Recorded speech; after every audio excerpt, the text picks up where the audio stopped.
Hi friends, welcome to సోమో competitive guidance. ఈరోజు వీడియోలో పాలిటిక్స్ సబ్మిషన్ నోట్స్ తోటి టార్గెట్ 100+ అనేటువంటి వీడియో మీ ముందుకు రావడం జరుగుతుంది అనమాట అండి. ఈ వీడియోలో భారతదేశంలోని హైకోర్టులు అనమాట అండి. ఇది ఎగ్జామ్ పాయింట్ ఆఫ్ వ్యూలో చాలా మట్టుకు ఆస్పిరెంట్స్ని బాగా డౌట్కి గురి చేసేటువంటి క్వశ్చన్ అనమాట అండి. సో ఈ కంటెంట్ తోటి మేము ముందుకు రావడం జరిగింది అనమాట. సో మొత్తం మన భారతదేశంలో కేంద్రపాలిత ప్రాంతాలు, 7 సిస్టర్ హైకోర్టు సంబంధించినటువంటి రాజ్యాంగ ఆర్టికల్స్, వాటి యొక్క ప్రాముఖ్యతతో కూడినటువంటి పూర్తి in depth review, at the same time smart notes అనేటువంటిది మీకు పొందుపరచడం జరిగిందనమాట అండి. కేవలం మీరు ఈ 4 పేపర్స్ చూసుకున్నట్లయితే సరిపోతుంది.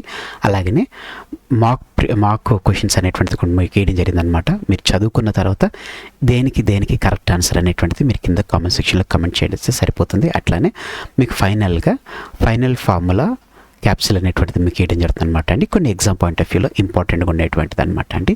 సో ఈ రకంగా మీకు ఇన్డెప్త్గా మీకు స్మార్ట్ నోట్స్ అనేటువంటిది ప్రిపేర్ చేయడం జరిగింది.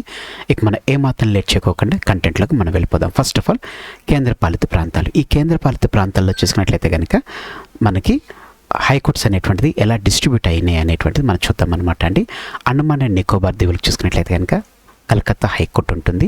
లక్షద్వీప్కి వచ్చేసి కేరళ హైకోర్టు, పుదుచ్చేరికి వచ్చేసి మద్రాస్ హైకోర్టు, దాద్రానగర్ హవేలీ అండ్ డామన్ డయ్యూకి చూసుకున్నట్లయితే కనుక బాంబే హైకోర్టు ఉంటుంది. చండీగఢ్కి వచ్చేసి Punjab and Haryana high court, Jammu and Kashmir Ladakh చూసుకున్నట్లయితే కనుక ఉమ్మడి జమ్మూ అండ్ కాశ్మీర్ లడాక్ హైకోర్టు అనేటువంటిది పనిచేస్తుంది అనమాట అండి. అయితే వేరస్ ఢిల్లీకి చూసుకున్నట్లయితే కనుక ప్రత్యేకంగా స్వతంత్రమైనటువంటి హైకోర్టు అనేటువంటిది ఉంటుందన్నమాట అండి. అదే ఢిల్లీ హైకోర్టు అనమాట అండి. సో ఈ రకంగా మొత్తం మనకి కేంద్రపాలిత ప్రాంతాలకు సంబంధించినటువంటి హైకోర్ట్స్ అనేటువంటిది మీకు ఇక్కడ ఇవ్వడం జరిగిందనమాట. మీరు ఒక బ్రీఫ్గా చూసుకున్నట్లయితే కనుక ఏవైతే యూనియన్ టెరిటరీస్ ఏవైతే ఉన్నాయో, యూనియన్ టెరిటరీస్ దగ్గరలో ఉన్నటువంటి రాష్ట్రాలు ఏవైతే ఉన్నాయో వాటి యొక్క హైకోర్ట్స్ అనేటువంటిది వాటికి అటాచ్ చేయడం జరిగిందనమాట అండి. సో ఈ రకంగా మీరు బ్లైండ్గా మీరు గుర్తుపెట్టుకున్నట్లయితే కనుక ఎగ్జామ్ పాయింట్ ఆఫ్ వ్యూలో మీకు ఉపయోగపడడం జరుగుతుంది అనమాట అండి. సో ఈ కేంద్రపాలిత ప్రాంతాలకు సంబంధించినటువంటి మాస్టర్ ట్రిక్ చూసుకున్నట్లయితే కనుక ఏఎల్పిడి సిజేడి అంటే జస్ట్ మీకు ఇది ఇక్కడ ఉన్నటువంటి కేంద్రపాలిత ప్రాంతాలకు సంబంధించినటువంటిది వేయడం జరిగిందనమాట. అండమాన్ నికోబార్కి వచ్చేసి కల్కటా ఏసీ, లక్షద్వీప్కి వచ్చేసి ఎల్కే, పుదుచ్చేరికి వచ్చేసి పిఎం, దామన్ డయ్యూకి వచ్చేసి బాంబే, చండీగఢ్కి వచ్చేసి Punjab and Haryana Chandigarh high court, Jammu and Kashmir Ladakh వచ్చేసి జాయింట్ది. Next at the same time ఢిల్లీకి వచ్చేసి ఢిల్లీ ఇది అనమాట. సో ఇక్కడ వరకు మీకు ఈ కేంద్రపాలిత ప్రాంతాలు వాటి యొక్క హైకోర్ట్స్ అనేటువంటిది మీకు ఇన్ఫర్మేషన్ మీకు క్లియర్గా ఉందని అనుకుంటున్నాను అనమాట అండి. ఇప్పుడు మనం ఈశాన్య రాష్ట్రం 7 సిస్టర్స్ ఏవైతే ఉంటాయో 7 సిస్టర్లో ఉన్నటువంటి హైకోర్ట్స్ అనేటువంటిది ఇప్పుడు మనం చూద్దాం అనమాట అండి. ఈశాన్య భారతదేశంలో మొత్తం మనకి 7 రాష్ట్రాలు ఉంటాయి అనమాట అండి. ఈ 7 రాష్ట్రాల్లో 4 రాష్ట్రాలు వచ్చేసి గౌహతి హైకోర్టు పరిధిలో ఉంటాయి అనమాట. మిగతా 3 రాష్ట్రాలకు వచ్చేసి సొంత హైకోర్టులు అనేటువంటిది ఉండడం జరిగింది అనమాట అండి. సో ఇప్పుడు వాటిని మనం డివైడ్ చేసుకుందాం. ఈ 7 సిస్టర్స్లో AANM, ఇప్పుడు మనం ANM కోర్స్ అనేటువంటిది ఉంటుంది కదండి, అట్లనే AANM అని గుర్తుపెట్టుకోండి. ANM కోర్స్ లాగా AANM అని గుర్తుపెట్టుకున్నట్లయితే కనుక ఈ 4టికి గౌహతి హైకోర్టు అనేటువంటిది ఉంటుంది అనమాట. AAలో A వచ్చేసి అస్సాం, A వచ్చేసి అరుణాచల్ ప్రదేశ్, L వచ్చేసి నాగాల్యాండ్, M వచ్చేసి మిజోరాం. అదే ఇక్కడ మీకు రాయడం జరిగిందనమాట. AANM అనేటువంటిది మీకు ట్రిక్ అనమాట అండి. వీటికి గౌహతి హైకోర్టు పరిధిలోకి రావడం జరుగుతుంది అనమాట అండి. మిగతా 3 చూసుకున్నట్లయితే కనుక మేఘాలయ, మణిపూర్, త్రిపుర MMT అనమాట అండి. MMT ట్రైన్స్ అంటారు కదా, MMTకి వచ్చేసి వాటి యొక్క ఓన్ హైకోర్ట్స్ అనేటువంటిది ఉండడం జరిగింది అనమాట. MMTకి వచ్చేసి ఓన్ హైకోర్ట్స్, AANMకి వచ్చేసి గౌహతి హైకోర్టు అనేటువంటిది. ఇది మీరు షార్ట్ ఫామ్గా మీరు గుర్తుపెట్టుకోండి. నెక్స్ట్ రాజ్యాంగంలో ఉన్నటువంటి ముఖ్యమైనటువంటి ఆర్టికల్స్ అనమాట అండి. ఎగ్జామ్ పాయింట్ ఆఫ్ వ్యూలో మిమ్మల్ని ఆ ఎగ్జామ్ టైంలో కన్ఫ్యూజ్ గురి చేయడానికి వచ్చేటువంటి ఆర్టికల్స్ అనమాట అండి. సో ఫస్ట్ వచ్చేసి మనం చూసుకున్నట్లయితే కనుక ఇది రాజ్యాంగంలో హైకోర్టు సంబంధించినటువంటి ముఖ్యమైనటువంటి ఆర్టికల్స్.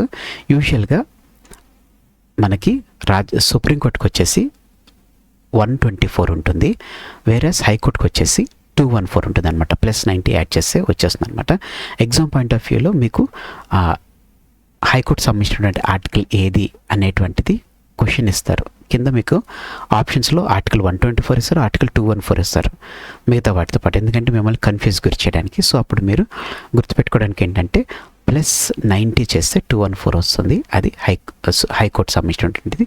-90 చేస్తే 124 వస్తుంది, అది సుప్రీంకోర్టు సంబంధించినటువంటిది అనమాట. ఇప్పుడు ఆర్టికల్ వాటి యొక్క అంశం వివరణ అనేటువంటిది మీకు తెలపడం జరుగుతుంది అనమాట.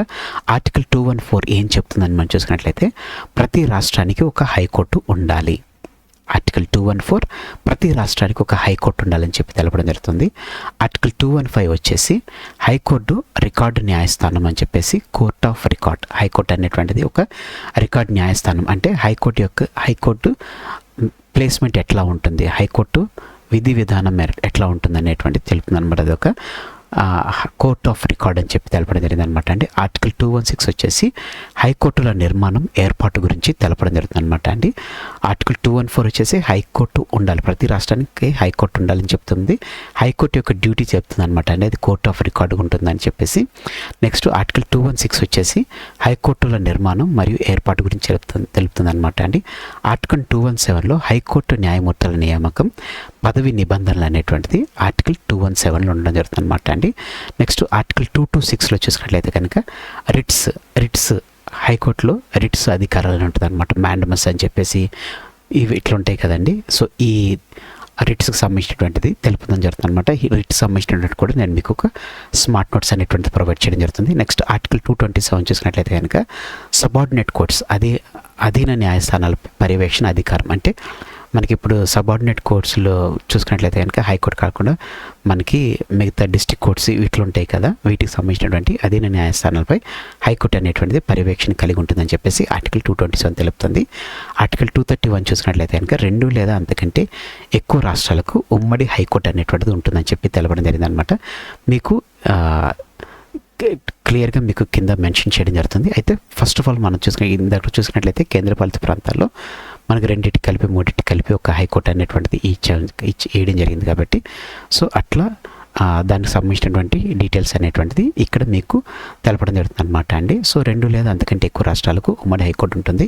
లేటెస్ట్గా మనం చూసుకున్నట్లయితే కనుక మన తెలంగాణ ఆంధ్రప్రదేశ్ విడిపోయినప్పుడు ఉమ్మడి హైకోర్టు కింద తెలంగాణ హైకోర్టు ఉంటుంది, 10 సంవత్సరాల పాటు ఉంటుందని చెప్పేసి తెలపడం జరిగిందనమాట. సో దానికంటే ముందే ఆంధ్రప్రదేశ్లో హైకోర్టు అనేటువంటిది ఏర్పాటు చేసుకోవడం జరిగింది. సో నెక్స్ట్ ఆర్టికల్ 241 అనమాట అండి, కేంద్రపాలిత ప్రాంతాలకు హైకోర్టులు అనేటువంటిది. సో ఈ రకంగా 231 వచ్చేసేమో మనకి రాష్ట్రాల్లో 2-3 రాష్ట్రాల కంటే ఎక్కువ వాటికి ఉమ్మడి హైకోర్టు ఉండొచ్చు అని చెప్పి తెలపడం జరిగింది. 241లో కేంద్రపాలిత ప్రాంతాలకు హైకోర్టు ఉండాలని చెప్పి తెలపడం జరిగింది అనమాట. ఈ ఎగ్జామ్లో 124, 214 మధ్య మీరు కన్ఫ్యూజ్ అనేటువంటిది కాకండి. నెక్స్ట్ ప్రధాన గణాంకాలు, అంటే ఇప్పటివరకు ఉన్నటువంటి ప్రధాన గణాంకాలు చూసుకున్నట్లయితే కనుక హైకోర్టులో మొత్తం భారతదేశంలో ఎన్ని హైకోర్టులు ఉన్నాయి, ఇది exam point of view important. టోటల్గా 25 హైకోర్ట్స్ అనేటువంటిది ఉందన్నమాట అండి. అతి పురాతన హైకోర్టు ఏంటంటే కలకత్తా హైకోర్టు అనమాట అండి. అతి పురాతనమైనటువంటి హైకోర్టు కలకత్తా హైకోర్టు. ఇది దేని ద్వారా రావడం జరిగింది అనేటువంటిది నేను నిన్నటి దినం ముందు ఒక వీడియో అనేటువంటి చేయడం జరిగింది అనమాట అండి. టార్గెట్ 100+లో మీకు చేయడం జరిగింది. అందులో మీకు ఇన్ఫర్మేషన్ ఇవ్వడం జరిగింది. ఒక్కసారి మీరు అందులోకి వెళ్ళి రివైజ్ అనేటువంటి చేసుకోండి. అత్యధికమైనటువంటి న్యాయమూర్తులు ఉన్నటువంటి కోర్టు ఏంటంటే అలహాబాద్ హైకోర్టు అనమాట అండి. మొత్తం 160 మంది న్యాయమూర్తులు అనేటువంటి అందులో ఉండడం జరిగింది. అత్యల్ప న్యాయమూర్తుల సంఖ్య చూసుకున్నట్లయితే సిక్కిం 3 ఉండడం జరిగింది అనమాట అండి. అత్యధికం వచ్చేసి ఏతో స్టార్ట్ అవుతుంది, అత్యల్పం వచ్చేసి ఎస్తో ఉండడం జరుగుతుంది అనమాట అండి. అది కూడా మనకి 7 సిస్టర్స్లో ఉన్నటువంటిది అనమాట. నెక్స్ట్ హైకోర్టు న్యాయమూర్తులు మొత్తం మంజూరైనటువంటి సంఖ్య 1122. 1122 1122 1ని 2 సార్లు 2ని 2 సార్లు రాసుకోండి, అట్లా మీకు గుర్తుండిపోతుంది. 1862 ప్రెసిడెన్సీలో హైకోర్టు టెక్ మనం చూసుకున్నట్లయితే కనుక 1862లో స్థాపించబడినటువంటి 3 పురాతనమైనటువంటి హైకోర్టులు వచ్చేసి సిబిఎన్ లాగా సిబిఎం అనేటువంటి గుర్తుపెట్టుకోండి. కలకత్తా, బాంబే, మద్రాస్, సిబిఎం అనేటువంటిది మీరు గుర్తుపెట్టుకున్నట్లయితే క్లియర్ అయిపోతుంది అనమాట అండి. ఇది ప్రధాన గణాంకాలు, ముఖ్యాంశాలు, దానికి సంబంధించినటువంటి వివరాలు.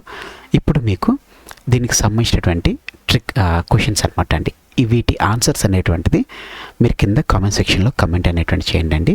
సో రాష్ట్రాలకు సంబంధించినటువంటి హైకోర్టులను ఏ ఆర్టికల్లో పేర్కొంది అంటే రాష్ట్రాలకు సంబంధించినటువంటి రాష్ట్రాలకు సంబంధించిన హైకోర్టు అనేటువంటిది ఏ ఆర్టికల్లో పేర్కొనడం జరిగింది. Article A, option A 2124, option B 214, option C 226, option D 241.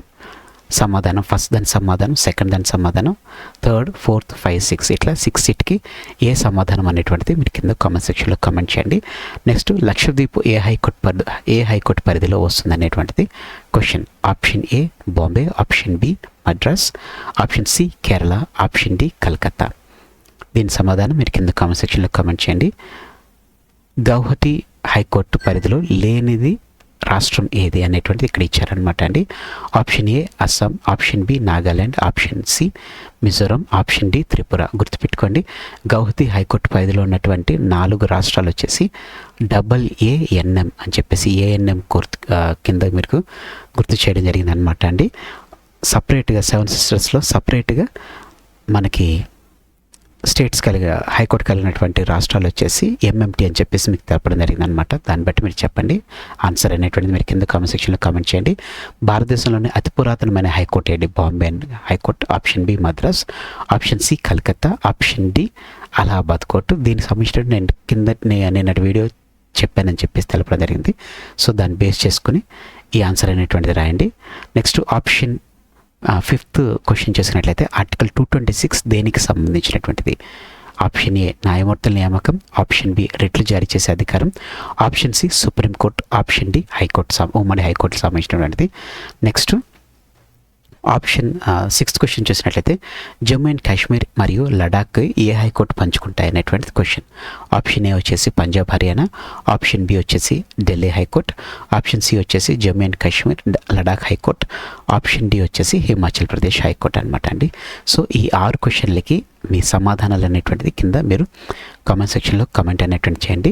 మీకు final formula toppers formula capsule అన్నమాట 214 వచ్చేసి హైకోర్టు భారతదేశానికి, అంటే దేశంలో ఉన్నటువంటి రాష్ట్రాలు కంపల్సరీ హైకోర్టులు ఉండాలి. 226 వచ్చేసి రిట్లు, 231 వచ్చేసి ఉమ్మడి హైకోర్టు, 241 వచ్చేసి కేంద్రపాలిత ప్రాంతాలకు సంబంధించినటువంటిది.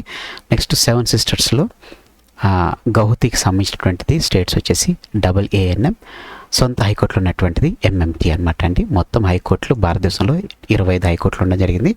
అతి పురాతనమైనది కలకత్తా హైకోర్టు 1862. అత్యధిక న్యాయమూర్తుల సంఖ్య కలిగినటువంటి హైకోర్టు అలహాబాద్ 160. అతి తక్కువ న్యాయమూర్తులు కలిగినటువంటి రాష్ట్రం సిక్కిం, 3 మాత్రం ఉండడం జరిగిందన్నమాట న్యాయమూర్తుల సంఖ్య. సో ఫ్రెండ్స్ ఇదన్నమాట అండి టాపర్ నోట్స్ టార్గెట్ 100+తో కూడినటువంటి భారతదేశంలో ఉన్నటువంటి హైకోర్టు సంబంధించినటువంటి వివరాలతో కూడినటువంటి video. Thanks for watching the video. Hope ఈ వీడియో అనేటువంటిది మీకు నచ్చింది అనుకుంటున్నాను. నచ్చినట్లయితే కనుక మీరు ఇంకా మన టార్గెట్ 100+ కోర్స్ని సబ్స్క్రైబ్ చేసుకోకపోతే వెంటనే ఫాలో అవ్వండి. రెగ్యులర్గా మీకు వీడియోస్ అనేటువంటిది అందులో పొందుపరచడం జరుగుతుంది. Thanks for watching the video. Have a nice day. All the best for exams. Bye.